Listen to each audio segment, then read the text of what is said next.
Halo semuanya, selamat datang kembali di bedah materi kita. Nah, kali ini kita bakal ngelihat alam liar dari kacamata seorang ahli biologi evolusioner yang lagi ngamatin persaingan paling ekstrim di bumi. Hutan hujan tropis di Kalimantan atau Borneo adalah salah satu yang paling tua di dunia. Kalau dengar hutan hujan, mungkin banyak dari kita yang ngebayangin taman surga yang subur, berlimpah makanan, dan enak buat ditinggali kan. Tapi materi yang kita bedah hari ini justru ngebongkar realitas yang mengejutkan banget. Keanekaragaman hayati yang ikonik dan luar biasa di pulau ini ternyata nggak lahir dari kelimpahan loh, melainkan dari kesulitan dan kelangkaan yang benar-benar ekstrim. Persaingan buat bertahan hidup di sini tuh saking ketatnya sampai ngelahirin makhluk-makhluk paling aneh dan kemitraan alam yang benar-benar bikin geleng-geleng kepala. Buat benar-benar paham kenapa spesies-spesies ini bisa seunik itu, kita harus mundur sebentar ngelihat sejarah geologisnya. Coba bayangin, lebih dari 100 juta tahun yang lalu, daratan ini posisinya ada tepat di garis khatulistiwa. Suhu dan panjang harinya nyaris nggak pernah berubah sepanjang tahun. Terus, waktu era zaman es, permukaan laut turun drastis dan wilayah ini sempat nyambung ke daratan Asia lewat jembatan darat. Ini bikin banyak banget hewan bisa bermigrasi masuk. Nah, masuk ke masa kini, laut dangkal yang hangat akhirnya benar-benar mutusin jalur itu. Isolasi geologis secara total inilah yang akhirnya merangkap spesies di sana dan menginkubasi sifat-sifat evolusi yang aneh dan unik banget selama ribuan tahun.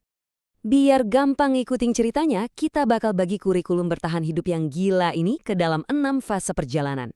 Kita bakal telusuri secara berurutan mulai dari sekolah bertahan hidup paling ekstrim, dilanjut ngebahas para raja kanopi, terus turun ke dasar hutan yang gelap, geser ke predator di pasang surut, melihat yang bertani sinar matahari, dan diakhiri dengan pelajaran penutup. Oke, mari kita mulai pelajaran pertama kita, memasuki sekolah bertahan hidup yang paling ekstrim. Seperti yang saya bilang tadi, banyak yang ngira hutan hujan ini kayak Taman Eden yang berlimpah makanan tanpa perlu repot. Kenyataannya, nggak gitu sama sekali. Karena nggak ada perubahan musim yang nyata, pepohonan raksasa di sana bisa aja loh nggak ngasilin buah selama 10 tahun penuh. Nah, angka 8 ini adalah cerminan betapa kerasnya alam di sana. Bayangin, 8 tahun itu adalah waktu yang dibutuhin seekor ibu orangutan cuma buat ngajarin bayinya kurikulum bertahan hidup di hutan yang pelit nutrisi ini. Dari sudut pandang sang induk, dia harus super ekstra sabar ngejarin anaknya gimana caranya bergerak aman di dahan yang rapuh dan nginget jadwal makanan yang sangat langka.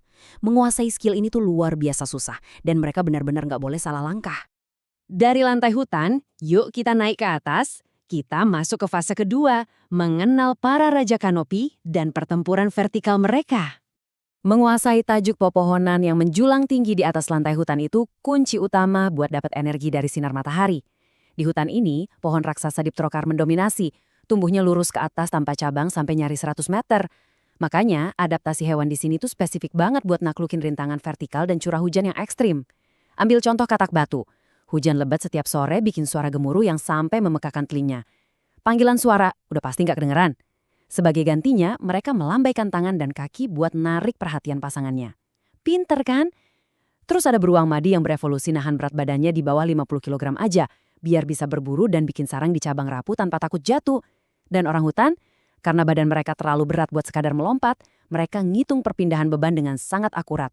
Mereka pakai tubuh mereka layaknya jembatan hidup buat melengkungkan batang pohon dan nyebrangin celah-celah raksasa.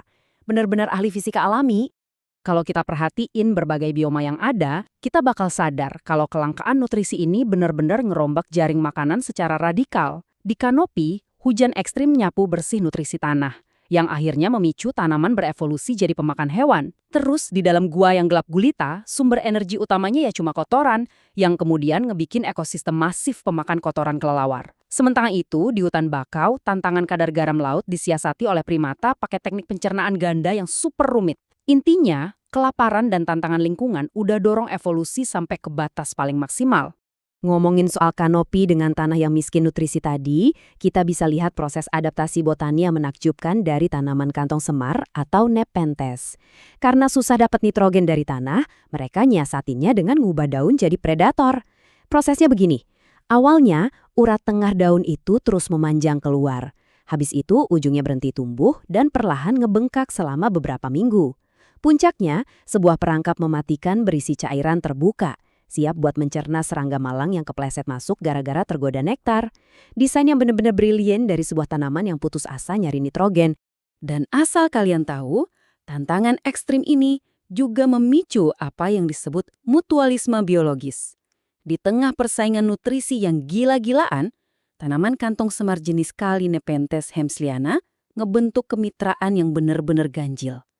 Dinding belakang kantongnya berevolusi khusus buat mantulin gelombang sonar dari kelelawar kecil dengan sempurna. Tujuannya? Bukan buat dimakan loh. Tanaman ini manggil kelelawar buat ngasih mereka tempat tidur yang aman dari pemangsa.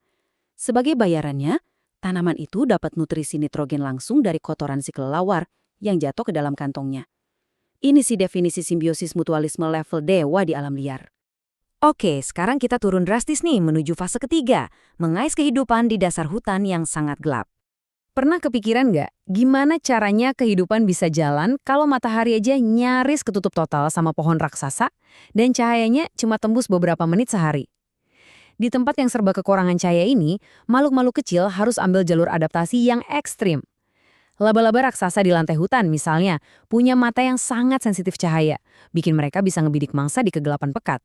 Sementara itu, jauh di dalam jaringan gua di bawah pulau, jutaan kecoa membangun kota mereka murni di atas tumpukan raksasa kotoran kelelawar, yang panjangnya bisa nyampe 100 meter. Luar biasa kan? Nggak ada satupun sisa nutrisi yang dibiarin terbuang sia-sia di sini.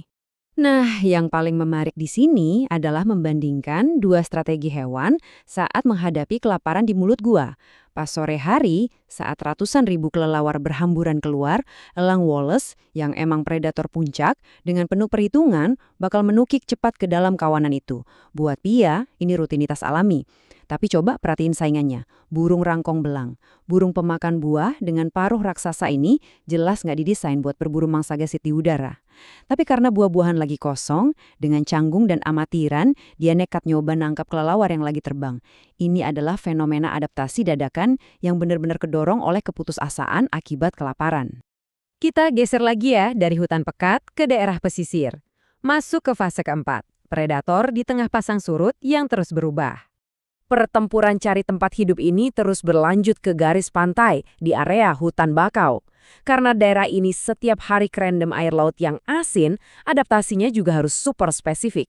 Pohon bakau misalnya, bertahan dengan cara langsung ngebuang garam mematikan lewat pori-pori daunnya. Lalu ada monyet bekantan yang berevolusi punya perut berlapis ruang dengan bakteri khusus. Jadi mereka bisa mencerna dedaunan bergaram ganda dengan cara memutahkan dan ngunyah makanannya 2 kali. Terus, semut rangrang harus telaten merajut daun buat bikin sarang jauh di dahan atas biar nggak tersapu air pasang. Belum lagi ikan pemanah yang secara insting ngalkulasi pembiasan cahaya dari bawah air plus efek gravitasi buat nembak jatuh serangga pakai semburan air dari mulutnya. Gila kan? Lanjut ke fase kelima, kita masuk ke pedalaman untuk lihat fenomena bertani sinar matahari di danau yang terisolasi. Tempat ini ibarat ekosistem dunia lain yang membuktikan betapa kuatnya dampak sebuah isolasi. Akibat pergeseran batuan dan turunnya permukaan air selama ribuan tahun, terciptalah danau air payau yang sama sekali keputus dari laut lepas. Hewan-hewan laut masa lalu yang kebetulan lagi bermigrasi ke sana, mendapati diri mereka terjebak total begitu jalurnya tertutup selamanya. Nah, coba kalian renungin pertanyaan evolusi ini. Gimana caranya seekor predator laut bisa terus bertahan hidup di saat sumber makanan utamanya di danau tertutup itu pelan-pelan lenyap sampai habis tak bersisa? Jawabannya benar-benar di luar dugaan. Ubur-ubur laut di danau ini berevolusi dan melepas identitas mereka sebagai predator. Karena udah nggak ada lagi mangsa buat disengat, mereka pelan-pelan kehilangan sengat aslinya dan malah banting setir jadi petani. Iya, petani. Mereka nyerap ganggang mikroskopis ke dalam sel-sel tentakel mereka. Jadi setiap siang hari, jutaan ubur-ubur ini bakal berenang ke permukaan, menyejajarkan diri menghadap sinar matahari yang masuk ke danau. Sinar ini ngebantu ganggang di tentakel mereka buat berfotosintesis. Dan sebagai gantinya, si ubur-ubur nyedot energi dari proses itu. Mereka nggak lagi berburu, teman-teman. Mereka memanen matahari. Bener-bener epic. Semua keajaiban ini ngebawa kita ke fase ke-6. Sekaligus pelajaran penutup kita. Kembali ke cerita awal kita. Setelah 8 tahun hidup di bawah bimbingan sang induk, belajar nyari makanan di musim paceklik, bikin kasur dari dedaunan, sampai cara biar nggak jatuh dari pohon raksasa, tiba saatnya anak orang utan ini dilepas. Dan kelulusan ini punya harga yang sangat mahal. Karena mereka adalah pemanjat pohon terberat di bumi, butuh kalori yang luar biasa besar buat bertahan. Sang ibu tahu banget dia nggak bisa lagi berbagi makanan yang serba terbatas ini sama anaknya. Kecerdasan yang udah dia wariskan selama 8 tahun penuh itu kini harus dipakai sang anak buat ngejalanin sisa hidupnya dalam kesendirian dan kemandirian total. Jadi, semua bedah materi kita kali ini bermuara ke satu pertanyaan besar yang ngena banget. Apakah justru tekanan lingkungan yang brutal dan kelangkaan sumber daya, bukan kehidupan yang serba gampang dan berlimpah, yang pada akhirnya mencetak keanekaragaman hayati paling cerdas, paling adaptif, dan paling luar biasa di bumi kita?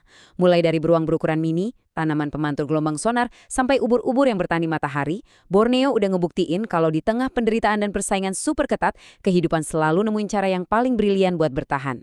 Coba kalian pikirin baik-baik dan biarin rasa penasaran itu terus nuntun kalian buat mengeksplorasi keajaiban alam liar lainnya. Sampai jumpa!